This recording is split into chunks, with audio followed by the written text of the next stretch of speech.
Bastogne, le 18 décembre 1944. Il n'y avait guère de tâches à exécuter ce dimanche soir. Quelques bobos, quelques pansements, la routine quoi.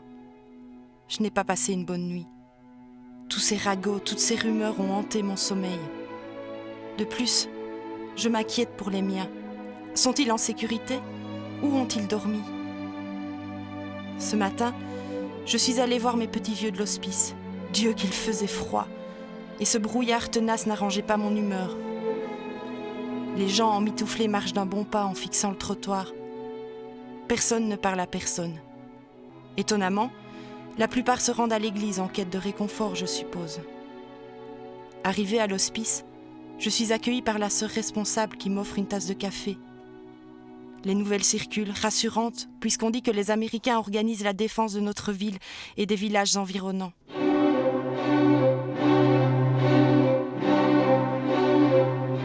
Un obus éclate sur Bastogne. Les illusions que nous nourrissions une heure auparavant sont anéanties. Le petit-fils d'une pensionnaire vient nous annoncer que les classes de toute la ville sont fermées. Les trams qui vont vers Marche sont bondés de gens qui fuient. Les trains sont pris d'assaut. En faisant le tour des chambres, j'ai pu lire la peur dans le regard de ces anciens. Leurs yeux sont déjà usés par les horreurs de l'autre guerre. Mes gestes et mes phrases se voulaient rassurants, mais en vain. C'est toujours à la lueur de la lampe à huile que je rédige ma journée. L'eau a été coupée également. Le froid traverse mes vêtements. Mes doigts s'engourdissent. J'arrête.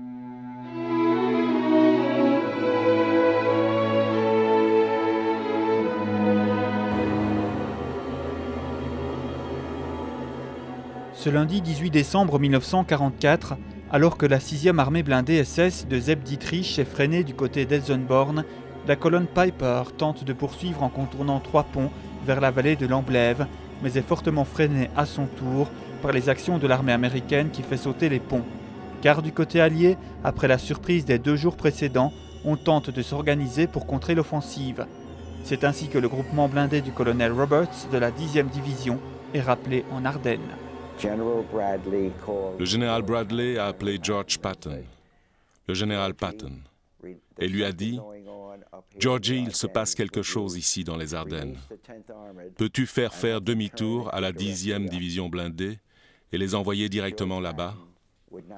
George Patton ne voulait pas abandonner un bidon de pétrole de 5 gallons, même pour une division blindée. Et il a mis fin à la discussion. Bradley a répondu au général Patton en lui disant « Écoute, Georgie, ce n'est pas une demande, c'est un ordre. » Notre 10e division blindée a alors fait demi-tour et a été envoyée au nord, en pleine bataille des Ardennes. Nous étions à Echternach. La 10e division blindée prend position à Noville, Wardin et Longvilly. Cette dernière position est occupée par le team Cherry, auquel était attaché un jeune soldat âgé de 20 ans à peine, Clifford Huck. La principale bataille dans laquelle j'ai combattu s'est déroulée sur une colline. Les Allemands étaient de l'autre côté et on a grimpé la colline. Ils avaient beaucoup d'artillerie, ils nous ont tiré dessus avec ce qu'on appelle les Screaming Mimis, qui touchaient les arbres au-dessus de nous et ont blessé beaucoup de nos hommes. Nous nous sommes alors retirés en bas de la colline. L'attaque avait échoué. Notre lieutenant a alors insisté pour qu'on prenne cette colline, ce qui s'est avéré inutile par la suite. Ça se passe souvent comme ça en temps de guerre. Il a fait appel à quelques tanks, un tank a tiré sur l'artillerie et s'est avancé lentement à travers bois vers le sommet de la colline et les Allemands se sont retirés. On a donc pris la colline. On s'est demandé, alors qu'est-ce qu'on fait maintenant ? Eh bien, on est à nouveau descendu et on est allé au lit. La capture de cette colline était donc une grosse blague. Les Allemands ont donc clairement pris pied en province de Luxembourg. Le doute n'est plus permis. Des villages comme Lutremange ou Villers-la-Bonneau sont occupés. Les blindés du Troisième Reich approchent dangereusement de Longvilly et donc de Bastogne. Pour assurer la défense de la ville, il est fait appel à la 101e division aéroportée en repos à Mourmelon. C'est la 101e qui rejoint Bastogne par camion de Mourmelon la nuit du 18 au 19 avec un équipement d'été, avec peu de munitions puisque le départ s'est fait à la hâte et ils n'avaient pas encore été réapprovisionnés, ils n'avaient pas d'équipement d'hiver, ils les ont seulement reçus beaucoup plus tard ici, dans notre région. Donc ils ont fait le trajet avec des camions derrière lesquels étaient attachés des remorques. Ça ressemblait plutôt à des bétaillères.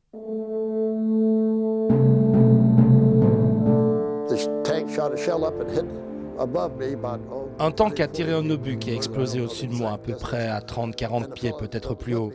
Je ne sais pas la distance exacte. Le gars qui était avec moi était un remplaçant.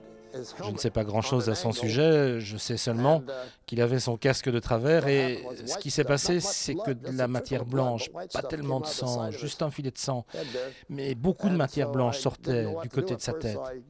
D'abord, je ne savais pas quoi faire, je l'ai attrapé, je l'ai regardé, j'ai eu peur et je l'ai attrapé par en dessous des bras et je l'ai tiré jusqu'en haut de la colline.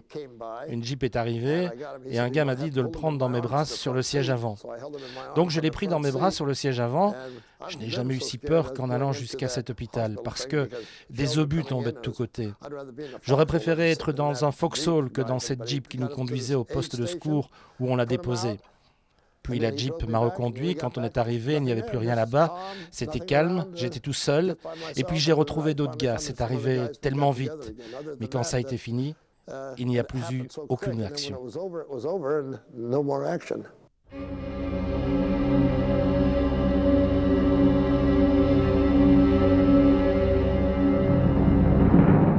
Loin des préoccupations militaires, les civils tentent eux aussi de s'organiser tant bien que mal.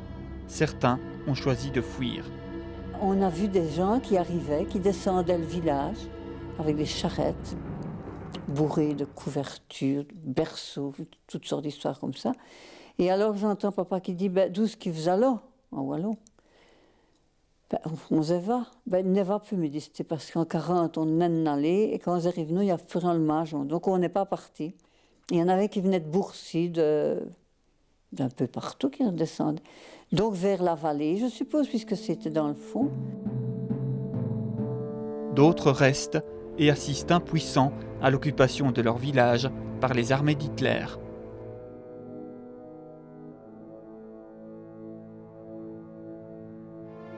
C'était plus du tout l'armée comme on l'avait vu en 40 et pendant la guerre, hein, cette armée tout à fait, vous savez, l'uniforme, etc. Tout le monde. Là, c'était vraiment une armée, je dirais, un peu assez délabrée, comme ça. Tout le monde n'était pas spécialement habillé de la même façon. C'était c'était un peu une impression de désordre. Et alors, évidemment, on l'a su par après, c'était un peu le dernier sursaut avant la fin. C'est un peu cette impression-là que l'on a eue. Un soir, on a appris que les Allemands étaient là. C'était très agité. On a quitté la maison, on a fermé la porte et je me souviens qu'on a passé une partie de la soirée derrière la maison, derrière un fourni, en se demandant ce qui se passait. Et puis, finalement, la nuit s'est passée, on a su que les Allemands étaient là. Et ma première image vraiment importante, c'est le lendemain, j'étais dans le préau de l'école. On était rassemblés sous le préau et en face de nous, un Allemand braquait une mitrailleuse vers la forêt en direction de Bastogne, en direction de Bastogne, en direction de Saint-Hubert. Et c'est à ce moment-là qu'on s'est vraiment rendu compte qu'il se passait quelque chose et l'instituteur nous a renvoyés chez nous en disant « Voilà, c'est la guerre qui reprend, rentrez chez vous, il n'y a pas école, on verra plus tard ». Nous sommes allés à l'école jusqu'à midi le lundi. M. Wagner, l'instituteur, nous a renvoyés chez nous en disant que les Allemands avaient repris l'offensive et que malheureusement l'école était fermée et qu'on se reverrait quand ce serait fini et qu'il nous souhaitait bonne chance. Donc le lundi après-midi, mon père s'est sauvé, il faisait partie du MNB. Comme beaucoup d'autres personnes du village se sont sauvées également. Et nous sommes restés avec maman, ma sœur et mon frère chez nous. Vers 8 heures au soir, nous avons été obligés de descendre à la cave. Le courant a été coupé et nous sommes restés à la cave, n'est-ce pas? Et en entendant les camions américains repasser du Grand-Duché, on entendait les mitrailleuses qui tiraient, je ne sais pas sur quoi, si c'est un objectif bien précis. Ça a continué jusqu'à minuit, 1 heure, peut-être 2 heures du matin.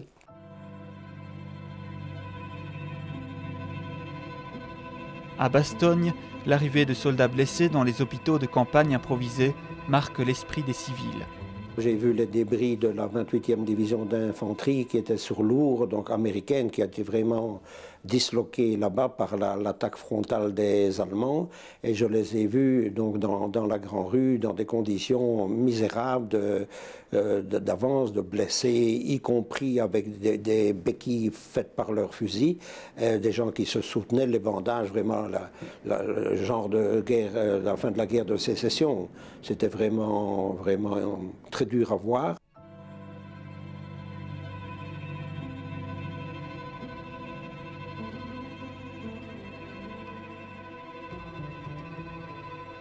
Il devient évident pour les civils que les Américains organisent la défense de la ville.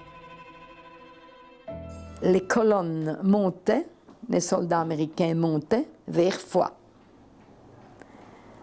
Maman avait préparé 2 grandes casseroles de soupe en prévision, puisqu'on descendait à la cave. Elle avait encore fait ça dans la cuisine, au rez-de-chaussée.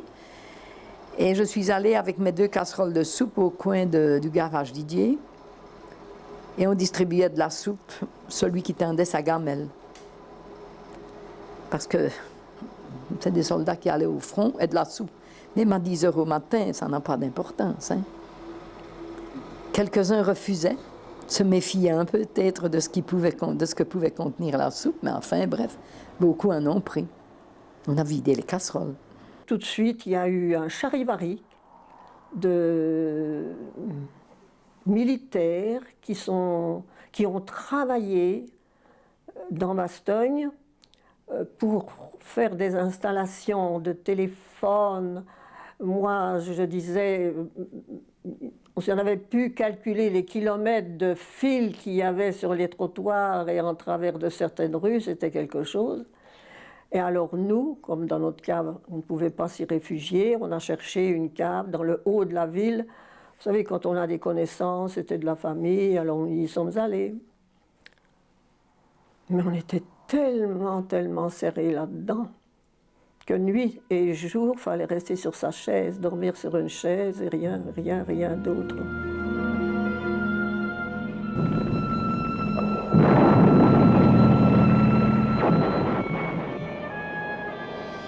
Ce 18 décembre, Bastogne subit ses premiers tirs d'artillerie. Ce soir-là, Monique Guillot occupe la cave de sa cousine. Alors que les 26 personnes qui occupent la petite cave attendent dans l'angoisse la fin de la salve, un drame se produit. Ça a donné un bon coup à un moment donné, pendant qu'on était dans la cave. Et il y a eu 6 tués et 4 blessés. Et ma cousine, qui était à côté de moi, qui a été tuée, il y avait juste une chaise qui nous séparait entre elle et moi, et nous n'avons rien eu. Alors, vous voyez, il y a eu de la fumée qui a été pleine de la fumée ou de la poussière, on pourrait déjà dire ce que c'était. Remplir la cave, on ne se voyait plus, et on a demandé qu'une chose, on sortait tout le monde de la cave. On a entendu crier, des gens qui criaient au secours, etc.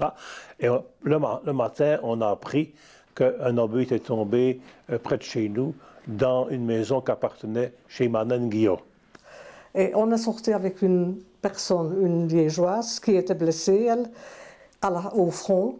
Elle avait donc le sang qui coulait sur son front. Et comme il faisait fort froid, ça se figeait.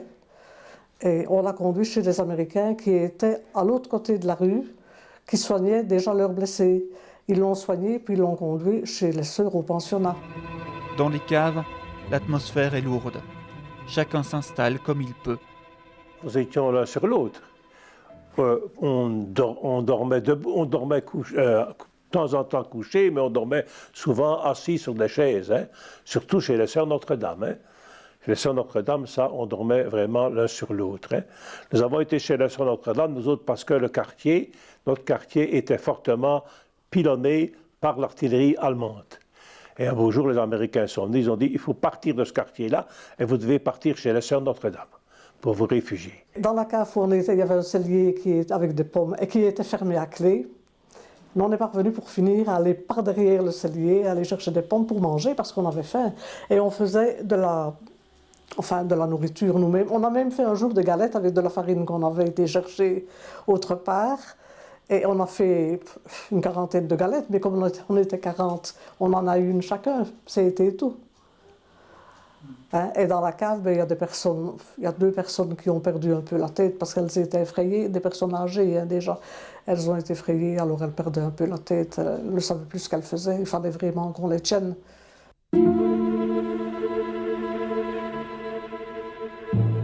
Enceinte, Madeleine Barthélemy ne supporte plus l'ambiance de la cave et ne demande qu'une chose, quitter cet endroit confiné pour s'éloigner de la zone des combats. Avec ma belle-mère, mon beau-père, un vélo, une petite valise, une cousine et 2 chiens. Nous voilà partis sur la route.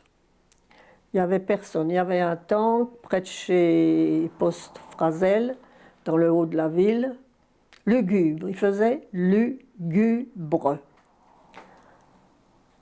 Et tout était de pair.